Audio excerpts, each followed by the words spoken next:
Alright, and we're back. 15-18. Exactly where I left off last night, heading into this replay. Will be a good refresher for me too. So it's again, Prince got knocked out of this fight, which, in my opinion, should have made this pretty difficult for Sandbox, but Zeka is also a bit far away. So he's not really able to rejoin. You can see Beryl is just caught, Kingan's forced away. They've decided, with our Nami dead, our Lucian has lost a lot of damage, let's just not fight this. And they end up getting the dragon for it, but they do go 0-2 in the fight. So, overall, I'd say Pretty Live Sandbox favored that trade. They scale up anyways, and they already have one drag, so they're not in like 10 minutes of a soul or anything. It gives them plenty of time to get their Sivir on 3 items. You see all the mythic items completed for everyone in the game.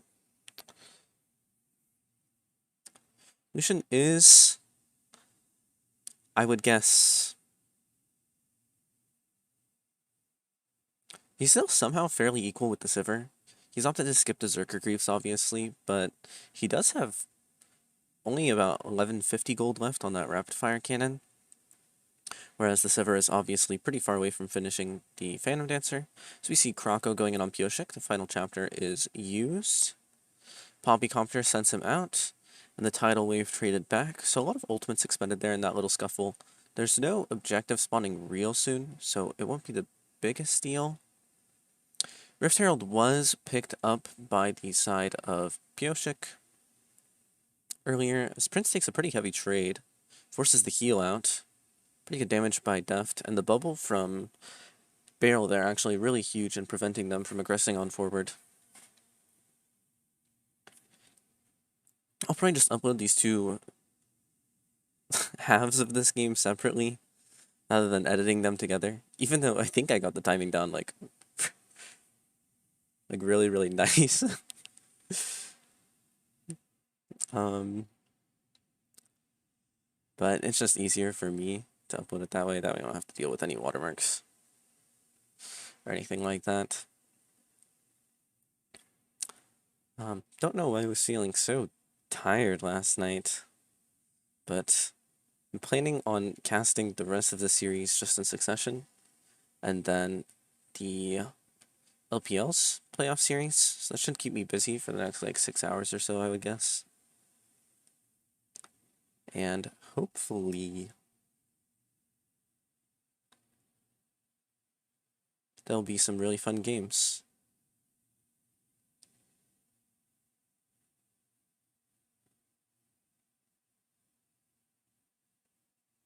Oh, Zeka probably won't die here just because he's LeBlanc.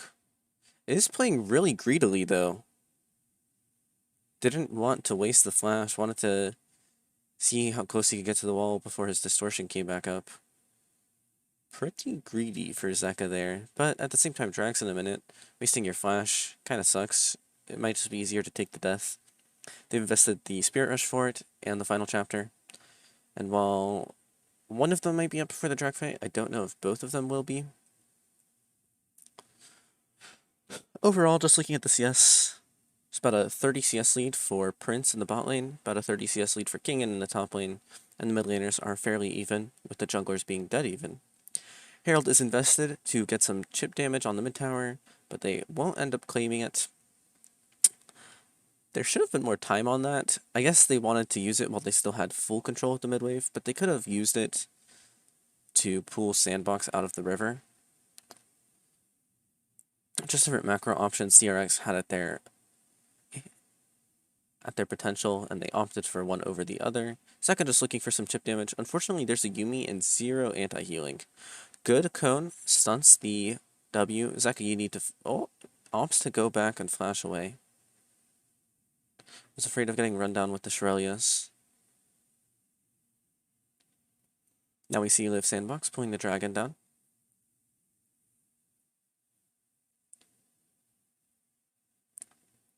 That's actually really big for the side of Liv Sandbox, because the LeBlanc no longer has the ability to go in, so she's now a poke champ, and there's no grievous wounds, so the Yuumi will just heal all of that up. Closer dashes forward as we see the Ornhorn come through, forces the entire team back.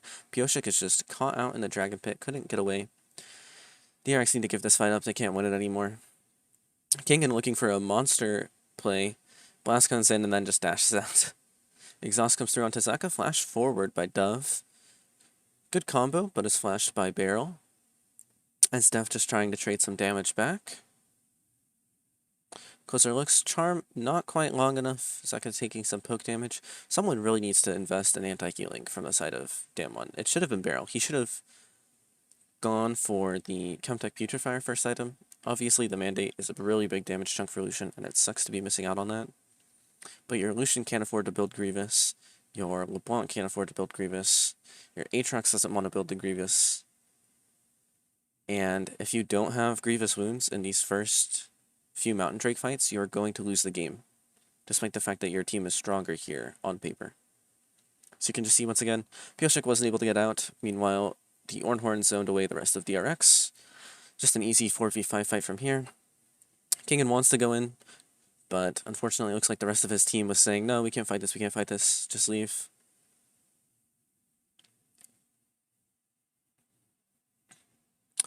And I'd say pretty strong map state for the side of Lift Sandbox. They're only 2k up, but once again, their comp is better in the late game as opposed to DRX's more mid-game focused comp. They're up a dragon, and they also have all towers still on the map, so that's a lot of standing gold.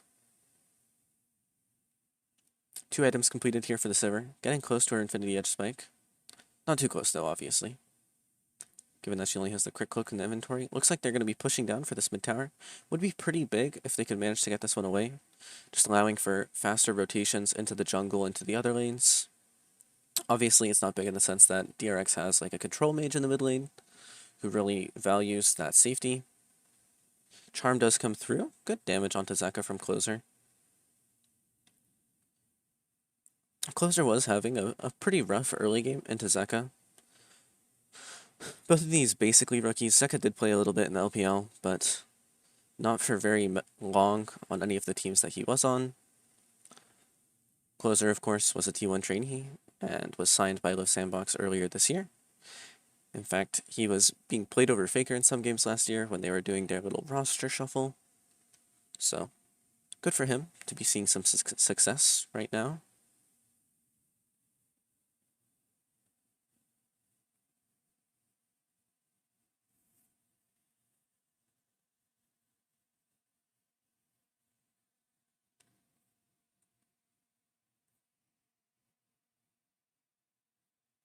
As we see Zeka, looks like they know Krako's in that bush, just sniffing him out. Ultimately, Live Sandbox will force them away. Looks like we might have a top for mid-tower trade.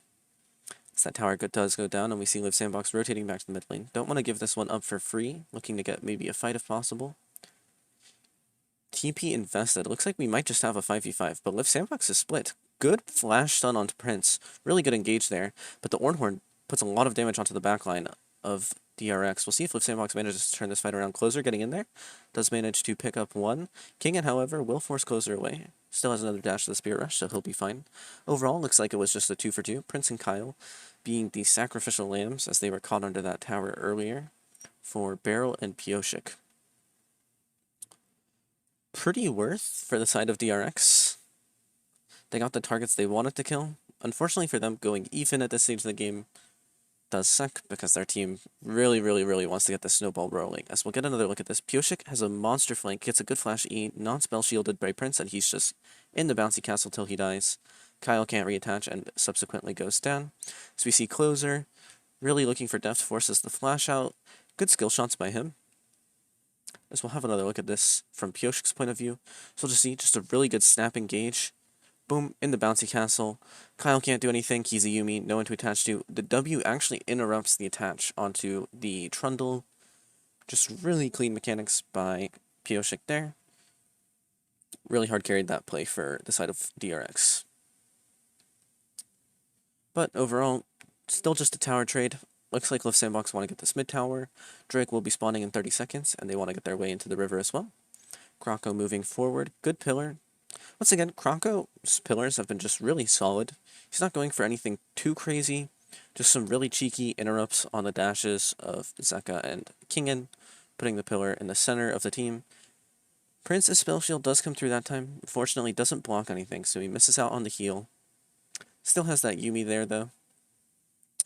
And looks like 2-item spike for the LeBlanc. This one's really huge when you're going for a pen build. Getting the Shadow Flame just increases your damage potential by so much. Beryl does at least have an Oblivion Orb, but unfortunately that means he needs to be dealing damage in order to apply Grievous Wounds. He can't just buff up Deft. So we'll have another look at this. You see Liv Sandbox pulling the drag to the bottom side of the river. They want DRX to come at them in a straight line so they can use all their utility. The Ornn ult, the Charm, just hit everyone up. Ult forced out from the side of Zeka. They really need to make a play here before the Yuumi finishes healing up closer. Just good poke damage from Zeka. He's playing this really, really well. A lot better than the previous fights, I would say.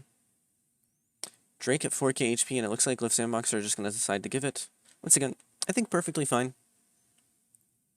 Bit of wasted time for them, but just fishing and seeing if DRX are going to be pushovers again, like they have in the last few fights, and just give them the Drake for free, I think is a pretty low-risk idea, unless Zeka's burst is, like, completely unseen by the squishies. No one should really die for that. If they win out on the coin flip, hey, they get a free drink. If they lose, well, we're still 10 minutes away from Soul. Our Sivir is like 1.8k gold away from her Infinity Edge. And once she gets that, well, she's pretty much Exodia. We did just see the Lord Dominic's Regards come through for Deft. So, recognizing he really has to burn through the Strundle in this Ornn if he wants to get any damage off onto the backline. Besides, with the Imperial Mandate Nami on him, the burst on the squishier members shouldn't be as difficult, so it's not like he needs an Infinity Edge for it. Nami should just make up the difference for that. And as we see, coming out of the mid-game, pretty even for both these teams. 2 Drakes each, gold's pretty even. Liv Sandbox did manage to get the bot tower. Ornhorn comes through, traded with the tidal wave, doesn't find the knock-up onto anyone as the mid tower does come down. Pioshik's ult looked a little funny, doesn't connect onto anyone. Good stopwatch by Closer, should have the Spirit Rush to get out of there. Goes forward onto Kingen, as we see Liv Sandbox pushing forward. Barrel's forced to flash away. Is claimed by Kroko. Deft is soon to follow as well. That is a 3-for-0 fight in favor of Liv Sandbox, and Dove will cancel Zeka's base, so they know exactly where he is. A little bit of a mistiming on the Ornn W, but it's okay, because they'll just rotate over to the Dragon and claim it for free. No smite by the side of DRX, and the Aatrox doesn't have the World Ender, so it should be pretty impossible for him to contest this fight. Zeka will be TPing in, wants to see if he can find a pick. I don't think he'll be going for the Baron steal. He could, though. Could try with the QQE. Good timing, good attempt. Unfortunately, Kroko keeping his wits about him. I like what Zeka does there. I think in high-stakes games like this, right, so playoffs matches, really good timing on the W by Dove. He canceled the Poppy ultimate. Really, really good. And then Closer stopwatch baits Pioshik in as Kroko just runs forward with the Shrillias, flashes after Barrel, gets the kill. Def doesn't have any more escape left, just is gunned down by the Sivir. As another fight's breaking out, Pioshik caught out again. Good charm. It looks like Pioshik's just going to die for that. They'll just push the waves down mid and bot and should be able to claim everything on the map. What I was going to say is, in a high-tense match like this, or just against inexperienced junglers, right, in your lower elo games, I find the sweet spot for jumping into the Baron Pit is around 1500, because unless the jungler is a champion that has a high burst ability to pair with Smite, a lot of junglers overestimate that last chunk of burst on the Drake, or the Baron, and they'll smite a bit early in conjunction with one of their abilities, expecting to deal like 1600 damage, and expecting you to try to deal damage and get the smite in.